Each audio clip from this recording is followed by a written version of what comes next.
Salmo 32. Creio, Senhor,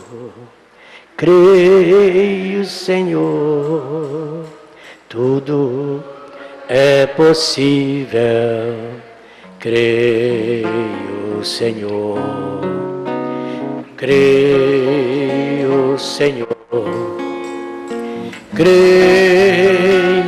Senhor, tudo é possível.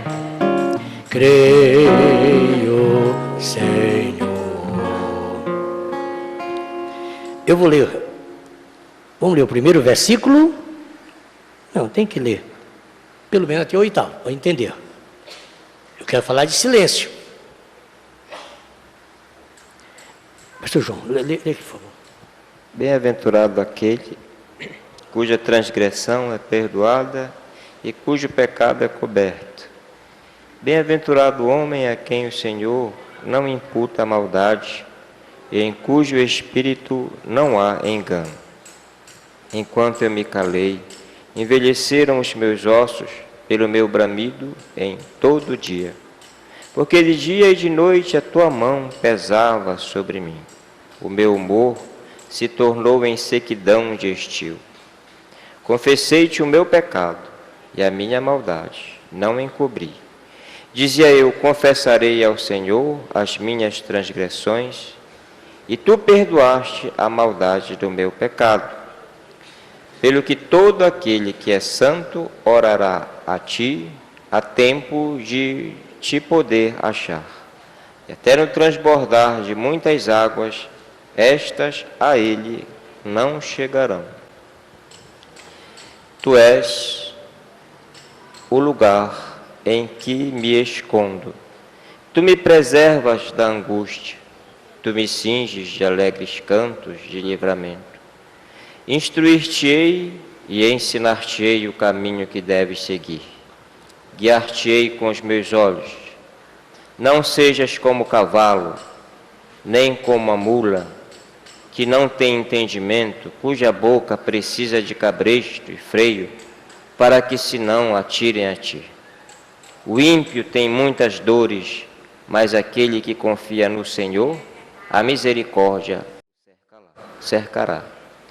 Alegrai-vos no Senhor, e regozijai-vos, vós, os justos, e cantai alegremente, todos vós, que sois retos de coração. Obrigado, Pai, por essa escritura e por esta manhã, pelo que já temos cantado, entoado, ofertado e pelo que temos ouvido. Que o Senhor possa continuar trovejando em nossas almas. Nós queremos ser instruídos pelo Senhor. Obrigado por tudo, no nome de Jesus Cristo. Amém. Sentar, meu. Eu disse que eu quero despertar vocês para a questão do silêncio. E falei domingo passado. Quando eu fico falando um assunto e não consigo sair dele, eu entendo que Deus está querendo tratar, pelo menos comigo. E domingo passado eu disse que era a terceira vez que eu ia falar sobre silêncio. E findou que não foi a terceira, hoje já é a quarta vez. Eu mencionei esses textos, mas me permita, já que você está com essa mensagem na mão, a mensagem Vida Escondida com Cristo, eu li 2 parágrafos. Parágrafo 53. Você sabe, a melhor coisa é viver um sermão, em vez de pregar um sermão.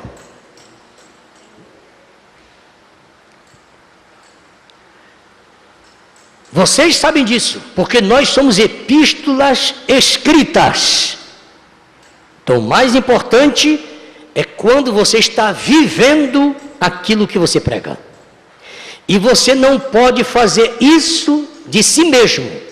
Você pode personificar um pouco, mas seus pecados irão te denunciar.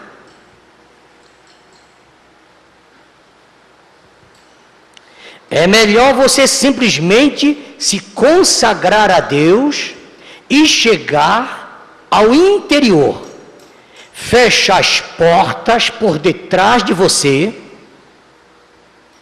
queimar qualquer barreira, qualquer ponte que te liga a algum outro lugar que está atrás de você. Isso é, eliminar toda a ponte, toda a dependência e começar do zero.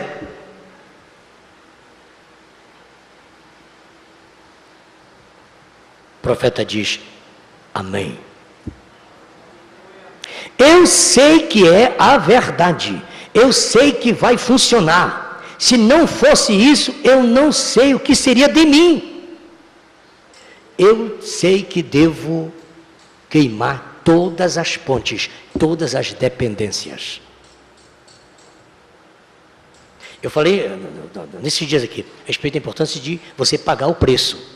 Irmão, não tente fazer uma obra para Deus pelo preço que o outro pagou, pelo ministério do outro, pela visão do outro, pelo sentimento do outro. Você tem que ter a sua própria visão espiritual.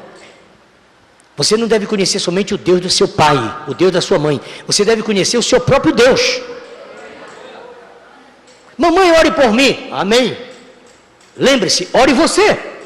Você precisa conhecer o seu Deus. Ter a sua comunhão com Ele. Falar com Ele. Se você não se apressar a fazer isso, tarde demais você fará. Já disse a guisa de entendimento. 1980, quando o papai foi para Macapá, eu disse para vocês, só eu sei o que passei. Final de 80, né? Eu cheguei da América em 80, outubro, final de 80. Só eu sei o que passei. Porque eu era dependente da oração do papai. Ele e a mulher dele oravam toda madrugada na igreja. Todo meio-dia orando na igreja. E eu relaxava. Papai dá conta. Mas quando ele foi embora para Macapá, que eu fiquei aqui tendo que agora me defrontar com meus algozes, agora eu tinha que orar de madrugada, e tinha que orar meio-dia, e etc, etc, etc, etc. Ali estava aquele mesmo lugar. Eles trouxeram a vara de Arão para colocar ali. Eles queriam saber qual era a vara que ia reverdecer. Mas sabe qual foi que reverdeceu? A vara de Arão. Ela brotou, floresceu e deu amêndoas na mesma noite ante o silêncio. Deus quer fazer uma coisa especial contigo através do silêncio. O que aconteceu ali é que todo mundo queria ser o representante de Deus. E Deus disse a Moisés, olha, pede para cada chefe de tribo que traga o seu cajado e coloque diante de mim, aí no Santo dos Santos.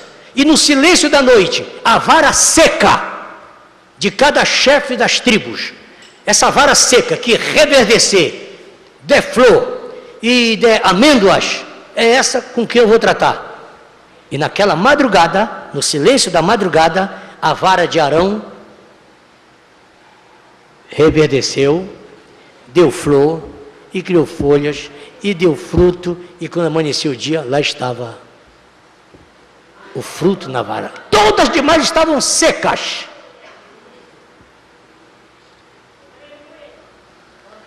Veja só, ali estava o broto. A primeira coisa que nós vemos, o que faz uma árvore dar brotos? É um refrigério. O que provoca um refrigério? O que faz a árvore dar brotos? O que faz a árvore crescer? A árvore cresce pela manhã. Aqueles que de madrugada me buscam, o crente que busca o Senhor de madrugada, ele cresce. Inclusive cresce financeiramente, cresce espiritualmente, cresce moralmente, cresce familiarmente. É na madrugada isso. Agora eu já disse que para você salvar a família é meio-dia. É outra oração. A oração do meio-dia. Mas tanto a da madrugada como a do meio-dia, nesse caso deve ser uma oração prostrado, de joelho, chaveado, porta trancada, que meio-dia é o momento também do silêncio. Meio-dia, nem grilo dá sinal. O vento, o mesmo vento que para na madrugada é o mesmo vento que para meio-dia. Quer saber quando é meio-dia? Você está olhando para o relógio, pode observar. Quando a árvore não estiver balançando mais a folha, é meio-dia. Todos os passarinhos baixam a cabeça, o sol entra no seu zenite e solta todos os raios com toda a força sobre você. E ali, sara, todos os passarinhos são curados, os animais são curados, todos os animais são libertos ao meio-dia. E os filhos de Deus também se apresentam meio-dia e glorificam a Deus. Aí é curado o filho, a mulher, o marido, todos também são abençoados. O diabo solta a pomba-gíria, é uma seta que voa ao meio-dia, mas ela vem e se choca no escudo da fé. E maior é o que está conosco do que aquele que está com Satanás. Então meio-dia é um momento de luta. Pense bem o meio-dia de sexta-feira. Por que o profeta jejuava toda sexta-feira? Porque toda sexta-feira todos os demônios estão soltos. Eu tenho aqui alguns companheiros que vieram da macumba, da umbanda, da feitiçaria, sabe disso. Não tem feitiço forte mesmo se não for na sexta-feira.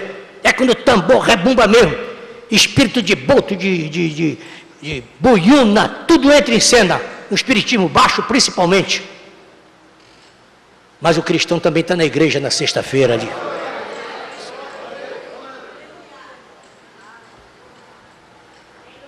Quando é que vem o broto? Quando é que ela começa a crescer? No silêncio da madrugada. O que provoca esse refrigério? Bem, é bem cedinho de manhã.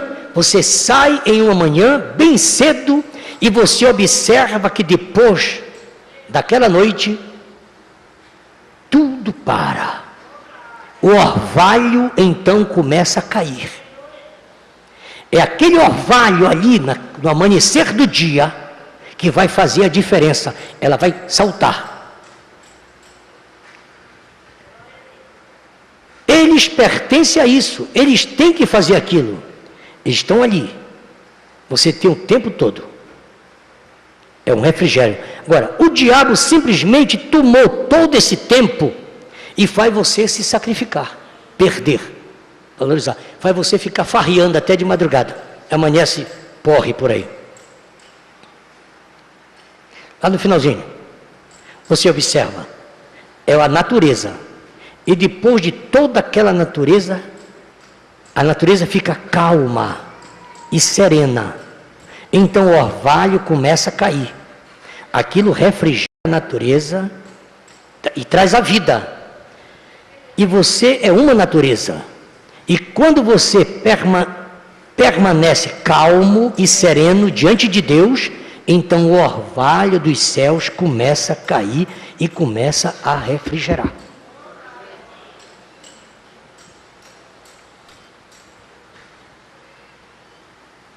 Você quer saber se Deus está te dirigindo, o que Deus quer falar contigo? Fique calmo e sereno. Pare de falar. Não fique ajoelhado, ou em pé, ou sentado, ou deitado, falando com Deus. Ah, eu passei a noite toda falando com Deus. Se eu pudesse, eu diria para você, você não recebeu nada. Você não ouviu coisa nenhuma. Eu acredito que Deus ouviu. Agora, você que está precisando ouvir, nós só falamos com Deus, irmão, para ter resposta dele. Ou você está pensando que Deus está precisando das tuas informações? Olha, Deus, a situação no Egito é aquela. Sabe o que estão dizendo lá? Que tu não vê e tu não ouve. Eles estão lá. Eu vim de lá, é o maior clamor. E Deus não nos vê, e Deus não nos ouve. Nós estamos aqui passando por isso. Ele disse, faz o seguinte. Posso falar, Moisés? Pode, então fala. Eu desci para resolver isso. Ah, que alívio. Ah, o senhor desceu? Então o senhor veio para resolver? Foi. Eu desci, estou agora aqui na terra. Eu desci para resolver isso. Agora faz o seguinte, você vai lá. Foi eu que disse, mas quem vai lá é você. E vá e diga que eu tenho ouvido e visto. Ah, quer dizer que, exatamente. Sabe por que eles ficam dizendo que eu não ouço nem vejo? Porque eles só ficam falando. Irmão, disse Tiago, que nós oramos e não recebemos nada, porque não sabemos pedir. Eu diria, não sabemos ouvir. Faz a tua oração e fica lá quieto. Fala, Senhor, que o teu servo ouve. Senhor, eu vou ter que ir para o trabalho agora, já é tarde, mas amanhã de manhã eu volto aqui para te ouvir. Senhor, eu estou aqui, eu não vou pedir nadinha hoje, já tratamos ontem. No outro dia não precisa estar orando mais não. Fica lá. Fica gemendo no espírito. Oh, eu espero. Me ajuda. Fala, Senhor. Calma, tem paciência. Amanhã eu falo. Pronto. No outro dia, o profeta disse, se ele me falar essa semana, eu vou guardar para outra semana. O mal é que nós não deixamos Deus responder. A gente pede e diz, fala ou não fala? Responde ou não responde? Bom, se tu não respondeu, eu vou fazer de qualquer forma. Você vai e faz sem autorização dele. Deus não te dá méritos por aquilo que tu faz, por tua própria vontade, por mais que seja uma obra para Deus, da melhor e da maior envergadura. A obra de Davi era muito mais importante, a atitude de Davi muito mais importante do que o que estava prescrito na lei. Trazer a arca num carro de boi, era muito mais sobressalente, era uma mentalidade muito maior. Davi deu uma demonstração de muito mais inteligência do que Deus. E você diz, e por que não deu certo? Porque estava fora da vontade de Deus. Deixe ele responder. Você não já pediu? Guarda. Diz o profeta William Branham, quem está apressado na mensagem, tempo da decisão 26, quem está apressado é você e não Deus. Ele diz, você não acabou de pedir para Deus agir? Então agora descanse e deixe Deus agir. Talvez ele não quer agir esse mês. Vocês já me ouviram dizer isso aqui, e às vezes eu tenho que repetir. Em 1974, eu estava vindo da Bolívia, juntamente com o Eliel, passamos em Manaus, e eu vi o pastor, 1974, faz alguns dias. E eu vi o pastor de Manaus dizer assim, eu acabei de vir agora da Europa e tive uma experiência maravilhosa, passei em 13 países, assim, foi uma experiência muito boa, eu fui a Suécia, e de lá pegamos um trem, e fizemos assim, fiquei tão empolgado com aquilo. Dentro de mim já rompia essas coisas. Eu disse, pastor Alcebiades, o que eu faço para ter essa experiência que o senhor teve? 74! Ele colocou a mão no meu ombro e me chamava de bispo. Bispo, paciência. Quando chegar o tempo, isso vai acontecer contigo. Para ser preciso, estou falando de 74. Eu cheguei na Europa, nesse sentido de admissão, em 2000. Quantos dias? 74 para 2000. 26 anos. Ou você pensa que durante esses 26 anos eu não fucei, varando isso aí. Fui para a América, fui para a Inglaterra, fui a Israel, querendo varar nisso aí. Não. Eu pergunto, hoje eu tenho dificuldade de fazer isso? Acabei de vir da Ásia. Já ouviu falar de um pastor brasileiro na Ásia? Já ouviu falar de algum pastor, estou falando das denominações, no mundo denominacional, de algum pastor brasileiro na Oceania? Numa missão só. Vocês estão entendendo o que eu estou falando? Vocês conhecem algum pastor no Brasil, em todas as denominações, que já esteve na Ásia, que já esteve na Oceania? Na linha que eu estive? Só em países muçulmanos? Agora eu pergunto, eu forcejei? Eu fiz algum esforço? Eu nem sabia que eu estava pisando em país muçulmano. 56. Você já saiu pela manhã, depois da noite passar, bem cedo? Ela também refresca para dar fragrância. O cheiro da manhã é diferente. Você já saiu cedo pela manhã para definir essa fragrância? Você descobre que cedo pela manhã, quando você sai, o orvalho está caindo, as árvores estão brotando, os botões batons estão saindo e o perfume está exposto. Pela estrada se sente isso. E o jardim de rosas cedo pela manhã. Isso fica no mais profundo silêncio. Quanto mais a natureza fica em silêncio, mais cresce e mais cheira.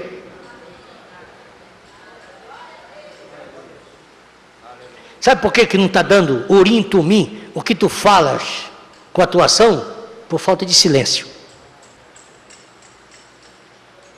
Cresce um pouco mais.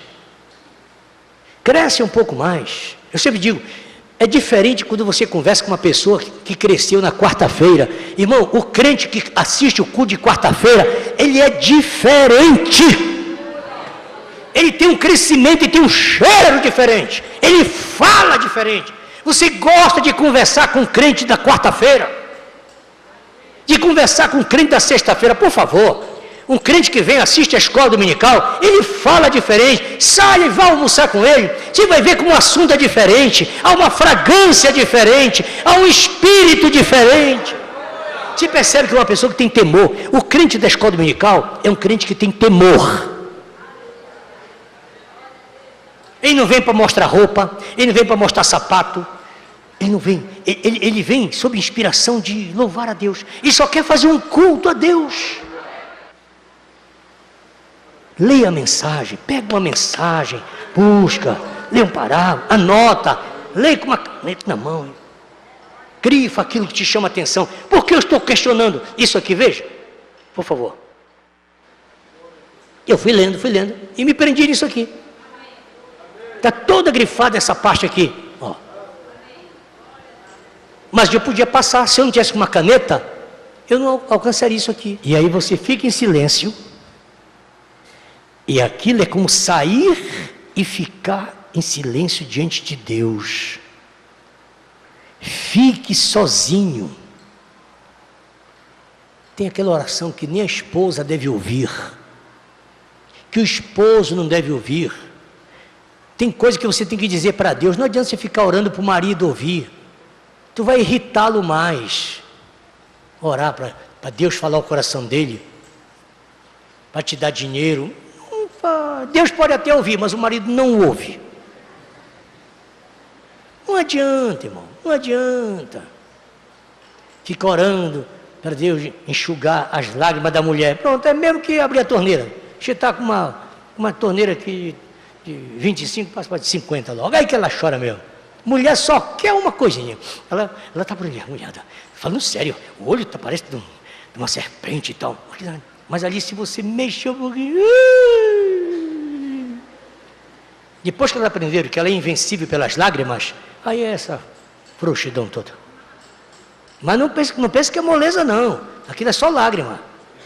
Mas tu pegar ela, te mete a mão no baço que tu vai ver uma coisa.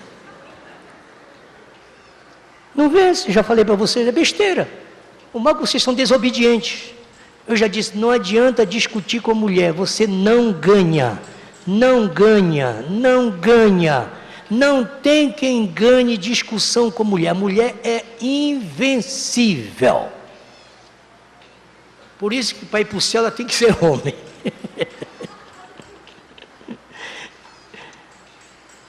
Fique ali com Deus. Feche a porta. Se tranque no seu quarto. Se tranque no seu quarto. Vá para o mato. Vá para a beira do rio. Faça com o irmão Brando que dizia que ia pescar. Para orar ali, reservado, no silêncio. A oração no mato, no morro, faz uma diferença muito grande. Diga, Senhor, aqui eu estou em sua presença e aguardarei pela sua voz. Eu chamei isso aqui, eu não vou falar de silêncio. Se quiserem saber alguma coisa mais sobre silêncio, vocês peguem o volume 2 de interrogação, parágrafo 38. Parágrafo 38 do segundo volume. Não vou falar disso aqui. Eu quero voltar aqui à escritura somente. É o verso 8. 32, 8. Foi da onde nós saímos para cá. Quando você está lendo o capítulo 32, quando você ler o capítulo 32, quando você está meditando no capítulo 32, você encontra aqui o salmista fazendo a sua lamúria, falando do seu fracasso, dos seus sentimentos, das suas opressões, e muitas opressões, que uma coisa é o Salmo 23, já leram o 23? Quem leu já o 23 alguma vez? Quase todos, né? O Senhor, meu pastor, nada me faltará.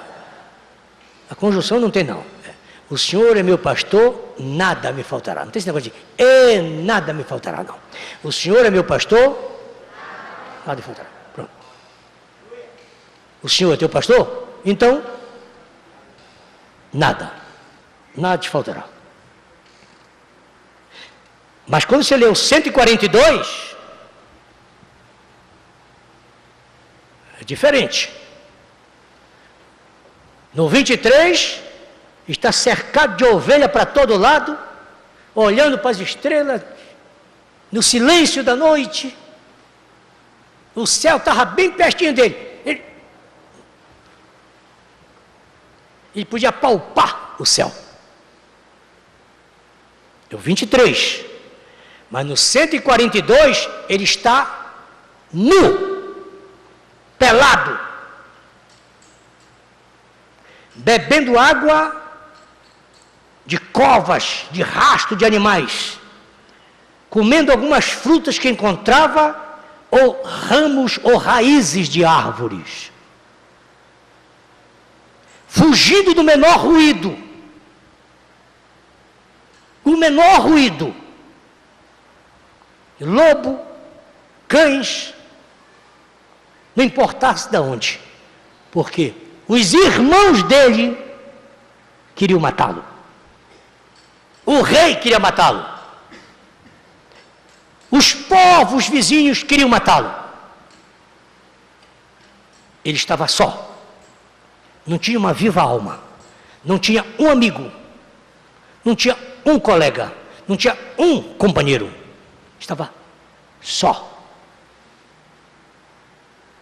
E se você quer cantar como Davi, ser Davi e ter testemunho de Davi, se prepare para esses momentos. Quando você tem que ficar só. Embora, às vezes, cercado de muita gente, de muitas pessoas, mas ninguém está te percebendo. Davi não tinha uma alma que chorasse por ele. Todos queriam o seu mal. Ele só teve um pouquinho de refrigério quando encontrou a cova de Adulão, que pôde, talvez, pernoitar ali, ou passar algumas horas, porque ele não podia demorar muito no lugar, porque estava tudo cercado. Mas é curioso, que logo que chegou a Adulão, apareceu ali 400, inicialmente. Apareceu um, depois apareceu outro, né? Apareceu um endividado, um problemático, um aflito de espírito. Aí vem o assassino, vem o ladrão, aí de tudo. A Bíblia diz que só chegou nó cego. É fácil você entender por que o contingente de Jesus era fariseus, saduceus, prostitutas, ladrões, etc. Jesus era um tipo, ou no caso de Davi era um tipo daquilo. Só se juntou a Davi homens sem a menor qualidade, todos fugitivos, que fugiram dos seus exércitos, que fugiram das penitenciárias, que fugiram das delegacias, que desertaram, só gente que não prestava, diz a Bíblia. Mas a Bíblia só diz ali. Logo depois a Bíblia diz assim: e Davi com seus valentes, aleluias! Aí você diz, é desse batalhão que eu sou. Todos nós um dia estávamos nesse rol, fugindo de um lado para outro. Se o diabo bate nos filhos dele, quando pega um filho de Deus, mas nós te encontramos com Jesus. E quando chegamos a Jesus, nós éramos essa qualidade, mas logo depois fomos chamados de filhos e filhas de Deus. Quem és tu que intentará acusação contra o servo de Deus? É Deus que o justifica. Que viemos nesse estado, viemos, mas hoje não. Quem intentará acusação contra o servo de Deus? Se é Deus que o justifica. Quem és tu que julga o servo alheio, se para o seu próprio Senhor está em pé ou cai? Romanos 14. Para Deus, se ele está em pé, Deus diz, está em pé. Se ele está caído, Deus olha e diz, mas vai levantar.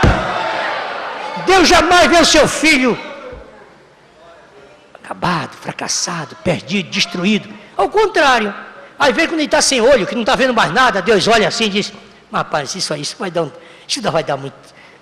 muito serviço. Esse cabra é bom, rapaz. É tão bom que eu vou usar ele sem olho agora. A Bíblia diz que ele sem olho, sabe do que eu estou falando? Fez mais do que quando tinha olho. Quando tinha olho, matou 1000. Agora sem olho, matou, foi lá, por causa do programa de Deus. O que soma é a presença de Deus naquilo.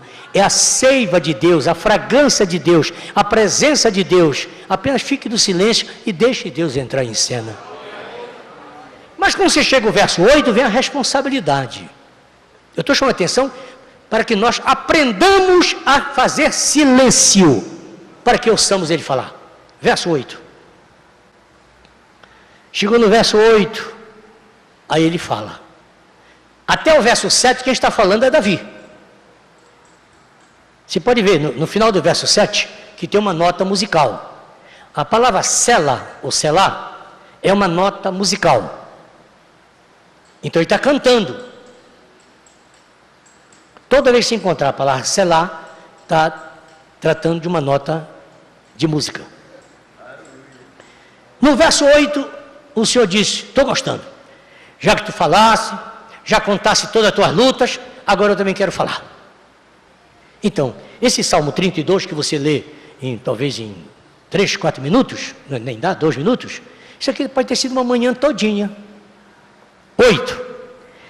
Instruir-te-ei e ensinar-te-ei o caminho que deves seguir. Guiar-te-ei com meus olhos. Não sejas como o cavalo, nem como o burro, que não tem entendimento, cuja boca precisa de cabresto e freio, para que não se atirem a ti. Agora foi Deus que falou. Quem estava falando era Davi. Quando ele fez silêncio, Deus falou. Queres ser bem-sucedido? Não basta só ficar falando, orando e jejuando. Deixa Deus falar. Instruir-te-ei, ensinar-te-ei. Eu passei por 32, quando eu entrei nesse assunto, embasado no 91. Se recordam? Podemos ler um versículo só no 91. Quando você dá chance, quando você dá oportunidade dele responder, ele te instrui. Às vezes ele não responde como tu queres, à tua maneira. Ele não dá o que tu pedes, ele atende apenas a tua necessidade. Deus está obrigado a suprir as tuas necessidades. Isso não quer dizer que é o que você deseja. Aquela velha história daquele meu amigo lá de Manaus, que queria casar, mas era apaixonado pela Mariquinha. E orava, Jesus, me dá uma esposa, Senhor, me dá uma esposa, me dá uma esposa. Chega, babava. E não fazia silêncio. Mas, Senhor, se o Senhor me der uma esposa, é aquela, Senhor, mas é o que o Senhor der, meu Pai. Mas pode vir pintada do jeito que vir. Eu quero que o Senhor me dê, mas o Senhor sabe que eu quero a Mariquinha. Não dá certo, tu vai ficar sem a Mariquinha. Quando você silencia, ele te responde, não é o que você está pedindo. Talvez até se choca com você. Mas você vai descobrir a mensagem de Paulo. A paz de Deus é o árbitro. Aprendam, irmão, aprendamos. Aprendamos a conviver com Deus. A paz de Deus é o árbitro. Tu tem paz no que queres fazer? Tu estás em paz? Então faça. Não consulta a carne nem o sangue. Tu não está em paz? Pula fora desse barco. Isso é barco furado. A paz de Deus na tua vida é o árbitro. Isso é a doutrina de São Paulo, ratificada por William Branham. E todos vocês têm experiência disso.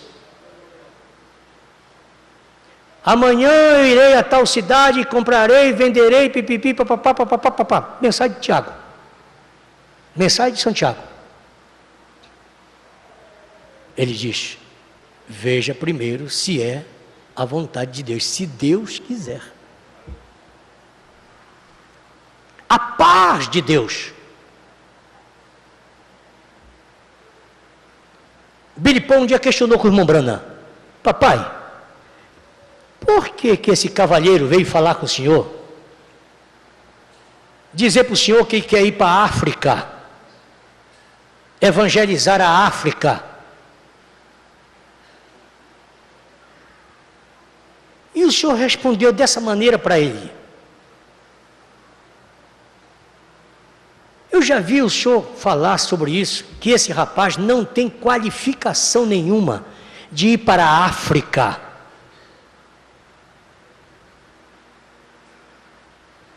E você conversou com outro cavalheiro que veio com a esposa e falou totalmente diferente. O que aconteceu? Porque para um o senhor respondeu de um jeito e para outro o senhor respondeu de outro jeito. O senhor tem 2 pesos? O senhor tem 2 medidas? Eu disse, não, filho.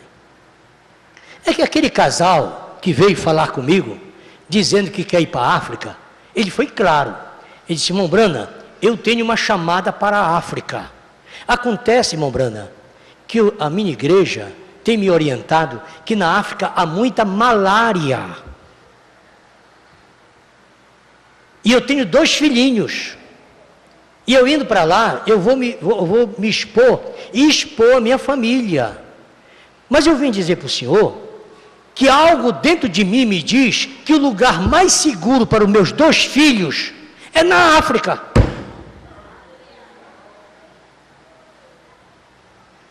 A minha igreja não quer me mandar para a África, porque lá tem muita malária. Eu não tenho conhecimento lá de nada.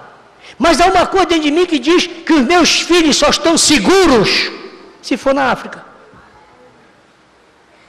E o profeta disse, ô irmão, é lá o seu lugar, vá logo. E logo depois entrou outro. Irmão Branham, eu vim lhe dizer que arde fogo dentro do meu coração. Eu preciso ir para a África, fazer um grande trabalho lá. O senhor acha que eu devo ir? Disse, perfeitamente, irmão. É isso mesmo. O senhor deve ir logo. Se apresse e vá. Muito obrigado, irmão Branham. Eu sabia que o senhor ia dizer isso. Mas claro, eu estou aqui para dizer isso. Eu estou aqui para dizer o que te agrada. Quando ele saiu, irmão Branham virou para o Billy e disse, esse aqui é candidato à derrota. Vai chegar na África missionário e vai voltar de lá ímpio. Deus nunca viu ele na África. Aí o Billy disse, eu não lhe entendo mais. Aquele outro que está com todo o problema dos filhos, o senhor disse, vá. Esse aqui que... O que aconteceu? Eu disse, porque o outro veio perguntar, esse aqui veio me dizer. Esse aqui só veio me dizer que vai para a África. Agora ele vai crente e volta incrédulo. Vai ministro e volta nada. Agora esse outro não. Esse outro tem chamada, está dentro dele. Ele chega ao ponto de dizer que os filhos dele estão mais seguros na África do que aqui nos Estados Unidos. Então ele ouviu alguma voz para dar essa segurança para ele. No 91, faça silêncio. aquele que habita no esconderijo do Altíssimo, à sombra do Onipotente descansará. Direi ao Senhor, Ele é meu Deus, o meu refúgio, a minha fortaleza, e nele confiarei. Porque Ele te livrará do laço do passarinheiro e da peste perniciosa. Aqui começa. Ele começou adorando. Ali ele chegou a orar 7 versículos. Aqui no segundo versículo, já houve uma intervenção logo aqui. Ele orou os 2 primeiros versículos e silenciou. Verso 2: direi ao Senhor, Ele é o meu Deus, o meu refúgio, a minha fortaleza, e nele confiarei. E certamente passou a manhã todinha de joelho lá. Fala, Senhor. Fala agora. Fala comigo alguma coisa. Aí ele ouviu a voz. Verso 3: porque Ele te livrará do laço do passarinheiro e da peste perniciosa. Ele te cobrirá com suas penas, e debaixo de suas asas estarás seguro. A sua verdade é escudo e broquel. Não temerás espanto noturno, nem seta que voe de dia, nem peste que ande na escuridão, nem mortandade que assole o meio-dia. 1000 cairão ao teu lado, e 10.000 à tua direita, mas tu não serás atingido. Somente com teus olhos olharás e verás a recompensa do ímpio.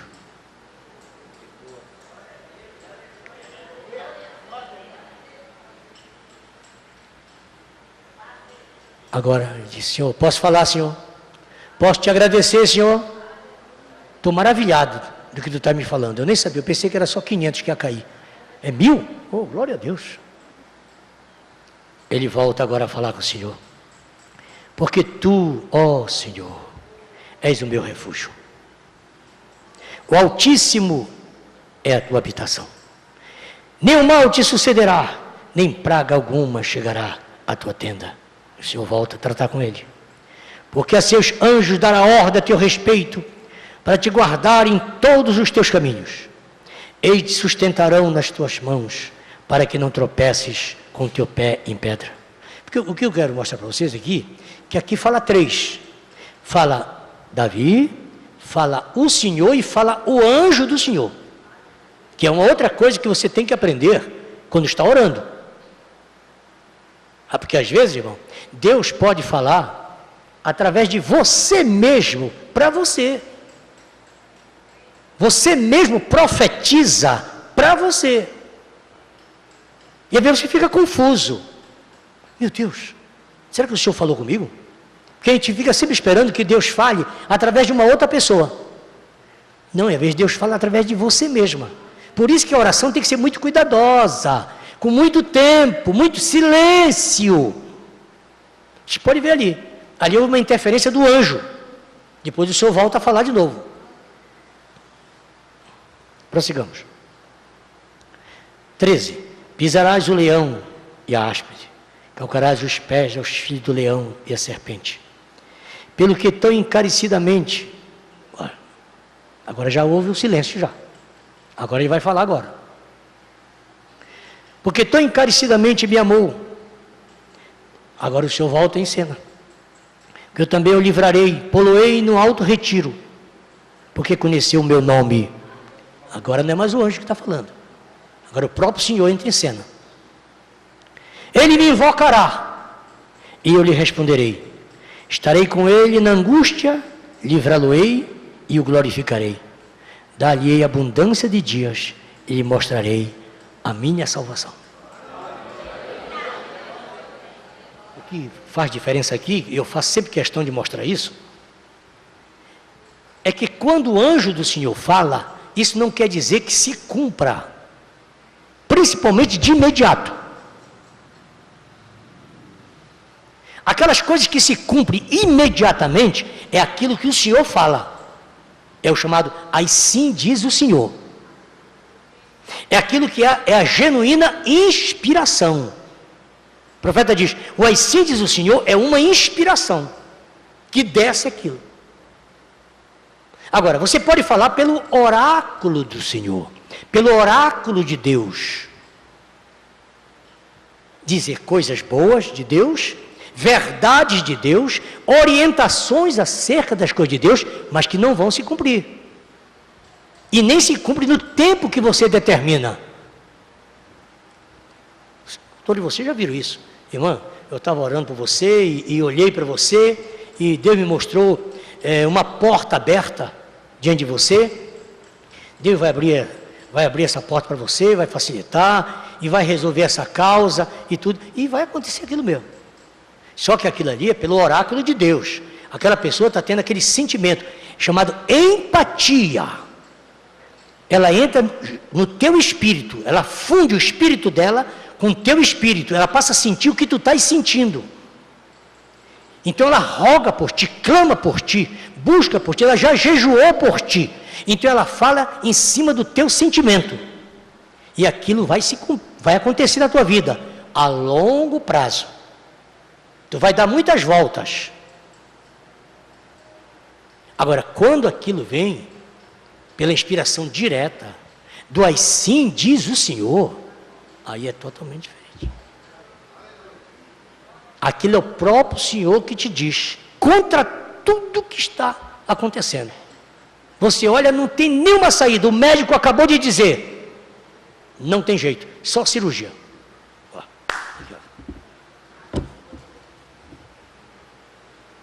Tudo certo? Está aqui o encaminhamento, já ouviram isso? E o Senhor vem e diz para ti, não vai ter cirurgia. Se o médico insistir, ele abre. Dona Maria, o que aconteceu? Aí você vai ter que abrir a boca. Foi ele. Foi ele. Foi ele. É o Salmo 101. É ele que perdoa todas as tuas iniquidades e sara todas as tuas enfermidades. Aí está o silêncio. Pode ler o Salmo 101. Ele está orando. 101? Por favor. 103. Bendiz a minha alma. Bendiz a minha alma ao Senhor. Veja que tipo de oração. Bendiz a minha alma ao Senhor. E tudo que há em mim, bendiga o seu santo nome. Bendiz a minha alma ao Senhor. E não te esqueça de nenhum dos seus benefícios. Essa é a oração dele. De repente, ele silencia. Irmão, aprenda a silenciar. Deixa Deus te dirigir. Deixa Deus te dirigir. Deixa Deus te dirigir. Deixa Deus falar. O lugar mais seguro do mundo é no centro da vontade de Deus. Você está muito mais seguro na mão de Deus dentro de uma fornalha do que no palácio. Dentro de uma cova do que dentro de um apartamento. Lá no Patmos do que numa grande metrópole. O que soma é a vontade de Deus. E ele faz silêncio e tem uma visão. Ele tem uma visão que veio cumprir-se há 1100 anos. 1100 anos para frente, cumpriu-se a visão dele. Enquanto ele está dizendo, bendiz a minha alma, bendiz a minha alma, bendiz a minha alma. Acredito que ele estava com a mão levantada e rolando para um lado e rolando para outro.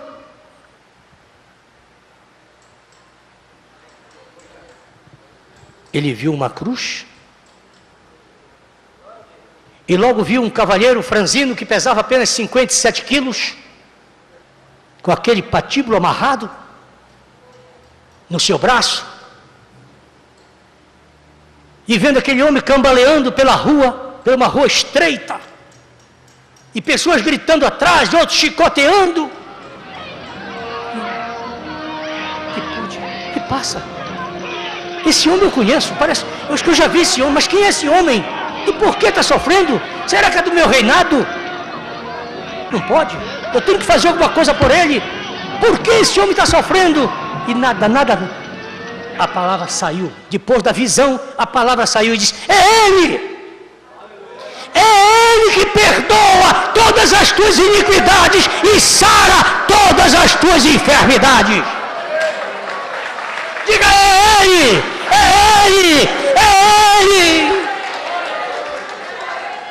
Ele está em você.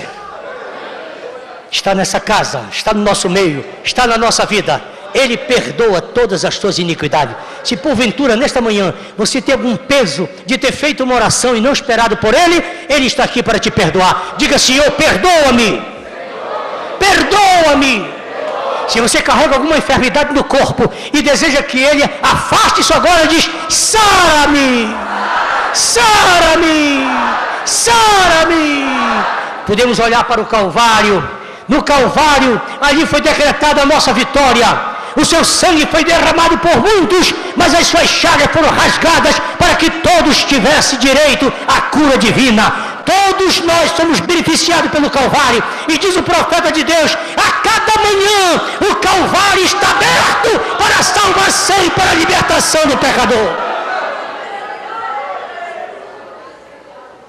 Se a cruz falasse e ela expressasse